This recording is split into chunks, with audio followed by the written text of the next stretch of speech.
their purpose. There's no interaction, no socializing, no nothing, and we get these complaints about the dog. And I don't really know on our part what we can do about it because they're in compliance. They've gotten all the things. They have the dog house there, food and water, and are contained within the property. That's the most important thing. The owner is keeping it on the property some way. He's finding a way. But to wrap a log chain around a neck and one that's links are that big around where you're looking at a 200-pound chain on a 100-pound dog, I've got an issue with it. What do most cities do in this situation? Do they have that ordinance that they can't be tethered to a stake? Well, I believe Marion County went that route. It's an issue wherever it is, but there are some places that are starting to take that stand.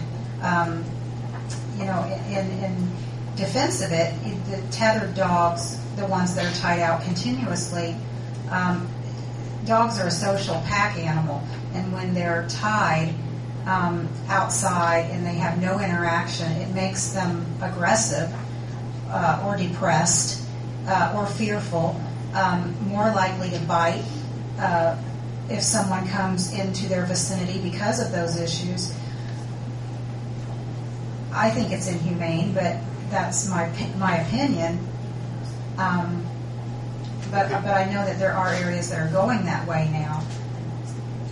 And we do have pamphlets back at the shelter for underground fencing, electric fencing. And in some cases it does work, some cases it doesn't. And I have had pet owners asking, Mike, what can I do to keep my dog in my yard? You've been to my house 2 or 3 times. I've tried everything. And then I give them those pamphlets and say, call this place and see if they can install electric ground fence. And some of them have to turn the collar all the way up to almost death. I mean, where they have to turn that up because that dog will find a way to get across. And it goes back to one other situation along these lines it is a state violation for any female unspayed dog to be tied out at any time when they come in heat. And I've got numerous calls and violent situations when I get there where a female dog has been tethered outside. The owner has no clue that it's a violation. The dog comes in heat, sometimes 3 times a year, and several males have found their way to that property, and there's this big bloody bath going on over the female. And it's real concerning. Okay, counsel, this is our last concern here. Possible change. Let's get it done so we can move on. Gary, I was wondering if this could be changed like in the next week with the suggestions we made.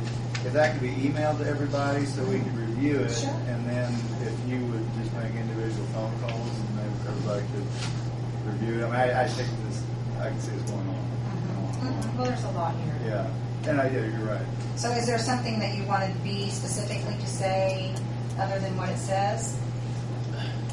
Jamie, do you want to? I guess I'm just not comfortable the way it's written.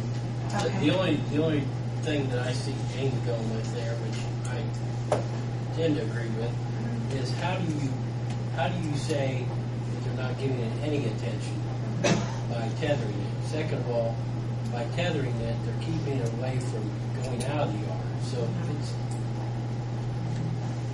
I almost would rather see that in the ordinance either. Probably take it out. And use your own determination on whether, the rest of the ordinance pretty much states what's a violent dog and what, a dog getting off the property, that kind of thing. You're saying just delete it from the ordinance. Yes. And what the animal control folks here are trying to do is make sure the dog doesn't turn into being a mean dog because it's been tethered. Yes. It may start out an innocent, tame dog. I don't think there's a good way to really say that it's been continuously tethered unless you have continuous calls saying this person leaves your dog out all the time, but it's going to be Mike's going to run back down there and see, and maybe they got it inside at the time, or maybe, it's going to be hard to do. And I don't want to say this is going to be selective enforcement, but in that case, you've had multiple complaints on a chained dog, and you go to the owner, well, I'm not violating the law. Well, you are with this ordinance, so it would be a tool for them to do something about it. That is, I mean, like I said, we don't have the time to drive around, stop at everyone's house that has their dog chained outside. This is, again, a tool. It is. We get a complaint. It's a tool. And what is cruelty to animals? Staking them out there, tethering them in this snowstorm we had last week? Mhm. Is that cruelty? Can you take an animal for that? Not if they have. If they have shelter, straw in the dog box. Some don't have shelter in the Yeah, dog some No, box. don't. they don't. And when I get there, a lot of times, all the time, I carry straw, I carry dog food, I carry cables, chains, links, I carry bolt cutters, I carry everything in the truck. And when I get there, my first objective is to bring them out there and let them look at the situation and what they're doing. And it's amazing how many times I'll say, "Do you see what's going on here?" "No, officer, I don't see nothing wrong." So then I go over what is wrong. And then I say, "All right, these are the violations that you're making. These are things I'm not happy with. Let's fix it now." And they're looking at me like, "Huh? Yeah, I've got a chain. I've got the cables. I've got straw. Let's fix these things right now." We even have people donate dog boxes that they don't use anymore to the shelter. And I'll go, and straw, bales of straw. I'll go back to the shelter, get a dog box even, and bring it back to them, and try to help them fix a situation that they either that they're ignorant of, or they don't have the money resource to fix it. We have those tools, and I'll try to fix it then. But if they refuse to comply with those things, then yes, I want to be able to either write a citation or do something. Take the dog if I think that if it's going to stay in. I absolutely won't let it stay in the situation that could be dangerous to the animal.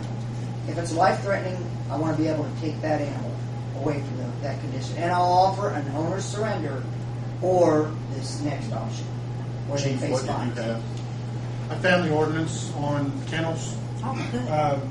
Section 90.09 addresses kennels, farm animals, and zoning requirements.